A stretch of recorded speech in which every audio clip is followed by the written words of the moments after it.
In today's episode of How It's Automated, Heavy Modular Frames. Heavy modular frames are a more robust multi-purpose frame than the standard modular frame. They can withstand more weight and have a wider range of use. If you have automated these, you know what a pain they can be. So let's lose some sanity and see how it's automated. These pioneers started off with tapping some of the impure iron nodes. The minor buildings simply tap on the iron and ask permission to take it.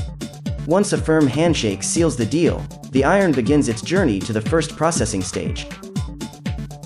The first stage is a series of smelters that convince the iron ore to not only begin its training, but go to college for a proper education. Iron ingots leave the smelters with the mindset to take on the world and begin their wavy journey to the next stage of production. Note: the smelter buildings are underpaid to give them an incentive to work harder, because that works. Once the iron ingots are cooled through a series of waves, they enter the next stage to reach their true potential. Here, they are turned into both iron plates, which are squished iron ingots, and screws, which have a cross head but lack threads. Maybe they are bolts? Maybe rivets? We will never know.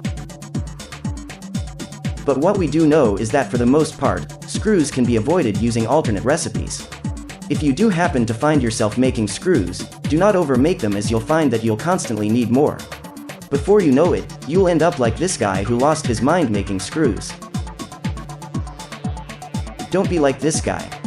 Now comes my favorite part, the cake part. Wait, there is no cake? So it was a lie? Fine. The next stage recombines the screws and iron plates into a more secure plate, known as reinforced iron plates. Basically, it is two iron plates screwed together. The reinforced iron plates are then belted up a lift to the next floor for further processing. Seriously though, where is the cake? The cake will be here. Just stick to the script, keep going. Last time you said that, there was no cake. Forget the cake. We're recording. Just go! Fine. The remaining screws and reinforced iron plates are then used to make the next required item. Modular frames. Inside the assembler buildings, they cut up the plates into certain lengths and use the screws to create a cube. I guess they should have been called cubes.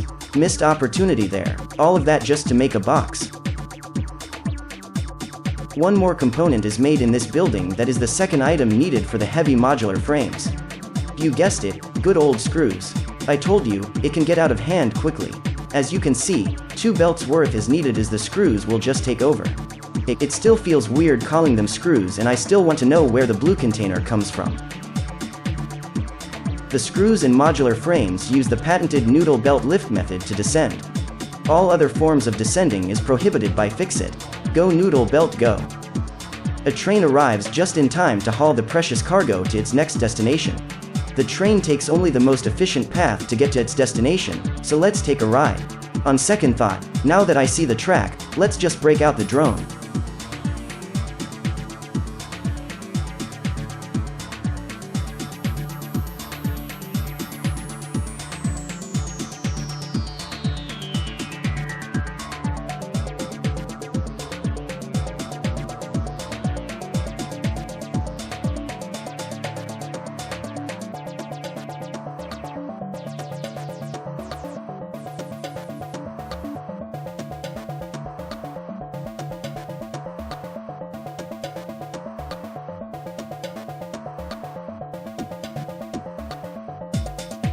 Now that the items have been offloaded into storage, there they will wait for the final 2 items: steel pipe and encased industrial beams. So strap on your headlamps and let's see how they are automated next. We asked to wait until daylight to film in this location, but the pioneers stated that it is in perpetual darkness, but assured us there was proper lighting. To begin the process of making steel pipe, raw iron and coal is needed. Finding the right balance of coal to iron is a closely guarded secret of Fix-It, and they would not budge. Fix-It would kindly remind you to not touch the minor buildings.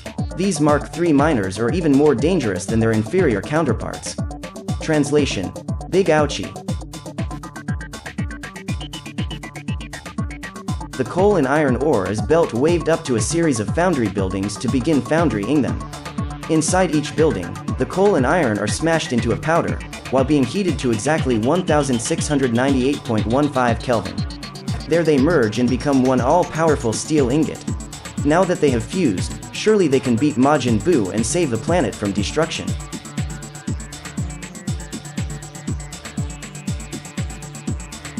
The steel ingots are now routed to a small gathering of constructor buildings. Half of these buildings are making steel pipe, and the other half are making steel beams. Both crucial steps. Just take a look inside the constructor building. I have no idea what I am seeing, but it most certainly isn't steel pipe or steel beams. This is the power of fix-it technology and probably best left unasked. From here, the steel pipes are belted away to be prepared for transport while the steel beams are sent to another station for further processing. In this location, limestone is gathered as the steel beams need to be strengthened with the power of good old-fashioned concrete. The concrete is mixed up in refinery buildings using just limestone and good old H2O. Although good for industrial purposes, this water is not safe to ingest. So please do not drink the water. Maple syrup will be provided if you are thirsty. Little bags of concrete are ejected from the refinery buildings in neat stacks. From here, they meet up with the steel beams that need encased. The encased industrial beams are made in another series of assembler buildings. This process is extremely power-hungry, so these pioneers made sure to have the proper power supplied.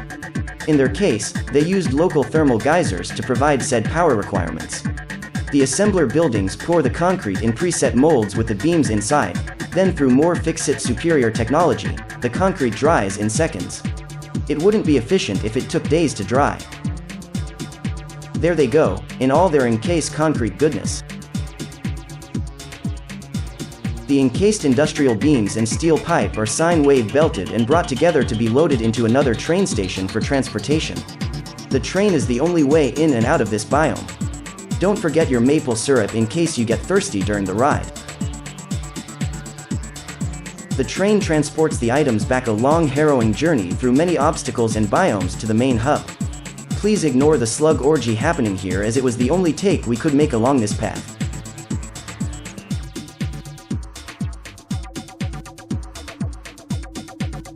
The train docks and the items are offloaded. There they meet up with the other items and are all wave belted to their final destination as individual items. As one pioneer put it, wave belts are just the new meta and are more efficient at allowing the items to adjust to the outside temperatures. Screws, modular frames, steel pipe, encased industrial beams, heart. With your items combined, this is heavy modular frame production for the planet. Here the manufacturer buildings combine all 4 items to create the heavy modular frames. The manufacturer buildings is the chunkiest of them all and reserved for some chunky processing. It takes a multitude of items just to make 2 heavy modular frames per manufacturer per minute. This process is so painstaking, some pioneers never do more than a few per minute of production. The heavy modular frames are then given time to dry in the sun before being transported underground for storage. From there they are distributed as needed since they are so difficult to manufacture. And that is how heavy modular frames are automated. This process is definitely one of the more tedious factories to automate, leaving most pioneers feeling framed. But dum tis. Thank you all for joining us along this journey, and if you liked it, be sure to leave your comment below and frame that like and subscribe button. Until next time, take it away Mr. Lizard Doggo.